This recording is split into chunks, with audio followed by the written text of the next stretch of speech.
Thank you very much, my friend. You have the floor. Good morning, everybody.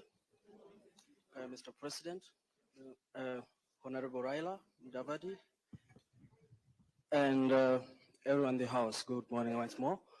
My name is Ismail Mengistu Pinto.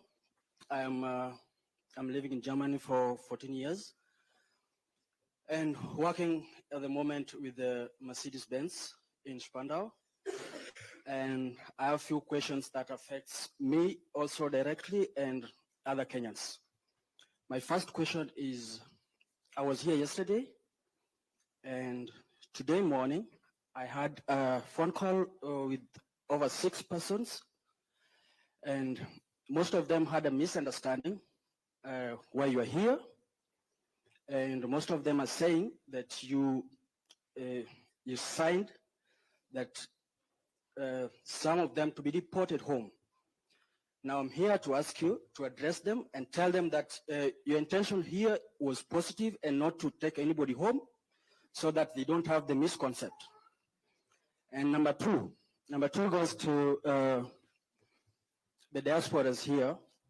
We tend to be sending a lot of money at home, and I think I send at least 2,000 every month, at 1,500 something. There's a time we fly home and we are told that the things or the goods, the gadgets we carry for our families cannot be allowed to give our families in there. And most of us were frustrated at the airport, and some of our belongings were left in the airport and we never had them. I think it affects our livelihood in one way or the other. My last question, I'm a businessman, also in Kenya, and it wasn't easy to do business in Kenya because there are some parts of the government that comes to the shops and collects some money and find different problems which are not worth being the workers to be taken for to the cell. Thank you. Thank you very much. Let me just do this so that maybe by answering some of his questions, I could answer some of the others, but let me just answer him, and then I take the next question. The negotiation of this agreement is a negotiation between the government of Germany and the government of Kenya. It is an agreement that is open. You can read the agreement. You don't have to wait for anybody to tell you this agreement is about sending anybody to Kenya. Just read the agreement. You are lucky you understand German. It is both in German and in English. You know, so you just need to know to read the agreement because it provides for us. Because today I was meeting the recruiting agencies in the morning. They've been having very serious problems of accessing this market because we didn't have an agreement. Today we are using the agreement to make it easy. First, to make sure that we have mutual recognition of skills. Second, we have elimination of unnecessary barriers for those people who have an opportunity to work here. Three, it creates a seamless connection between the opportunities in Germany, that are many, and the millions of young people in Kenya that are looking for those opportunities. This agreement facilitates those who are looking for opportunities. And nobody will be forced to come to Germany. It is a volunteer. When you're looking for a job, you look for a job in a place where you are comfortable to work. The rules are there, the regulations are there, and much more importantly, there are citizens who come from Kenya, work for the companies here, and sometimes they are abused. And they are mishandled. The agreement gives us now the opportunity to make sure that we can protect the rights of Kenyans working in Germany. Making sure that they are paid in accordance with the law. We don't want Kenyans to be underpaid merely because they are of the color of their skin. They are also treated as they should, as we treat citizens of other countries. Of course, on the German side, they've also said, once somebody completes his tour, he has worked here, and in fact, before even I go there, it also gives us an opportunity to have visas for people who want to train in Germany, which has always been a problem. And secondly, it also gives us an opportunity to, even when you have trained, it now gives you an opportunity for you to have industrial attachment, visa for you to stay here to do industrial attachment. I hope Rosalind, that's correct, yeah? To make sure that you have an opportunity for industrial attachment. And then it also gives you an opportunity, once you have a company that now wants to hire you, it also makes sure that you have the legal framework for you to work here with proper documentation.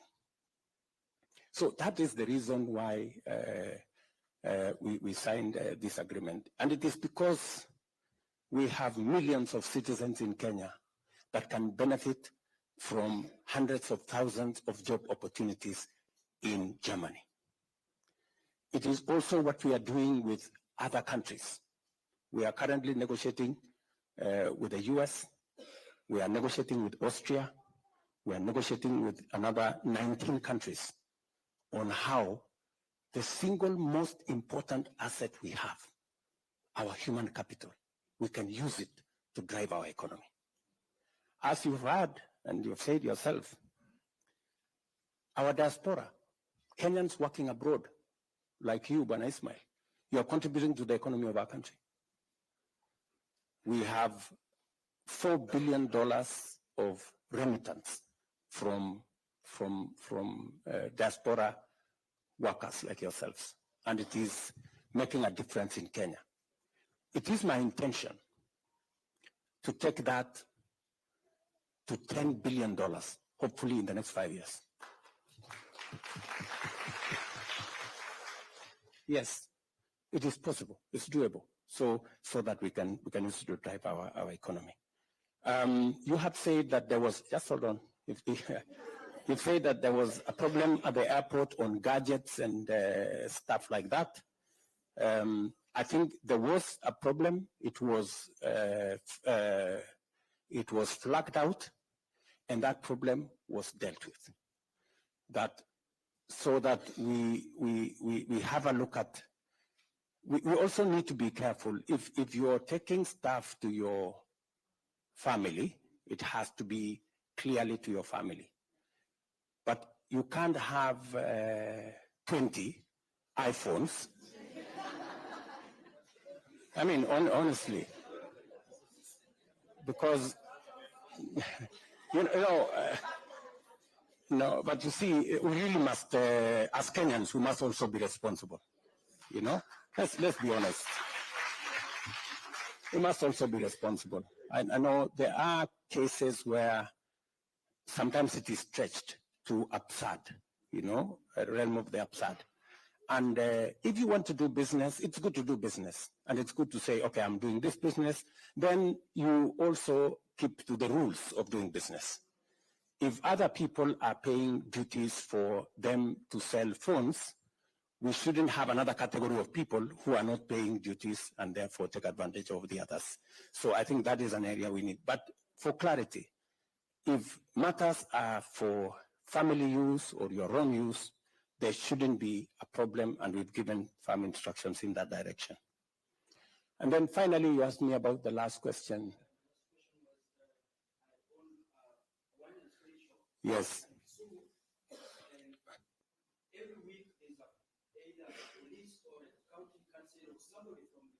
Correct. Of this license or that license. Yep. So I get what you're saying. So we have been working with the counties. Finally, we now have a working, devolved system of government.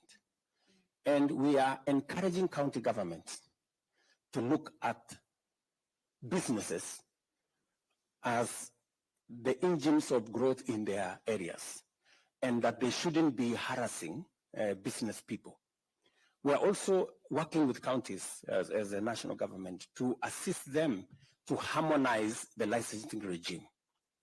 Some of the counties are now looking at how can they have one business permit so that you don't have to be licensed by 10 people. You don't need NEMA, and then you have this Poisons Board, and then you have the other one. And progressively, we also want to leverage on technology, that you see it is easier if things are done using technology, so that somebody doesn't have to come to your shop. They just need to go and find out, this is business X, Y, and Z. Do they have the requisite permits? Are they compliant? And that should stop there. But it is work in progress. Okay.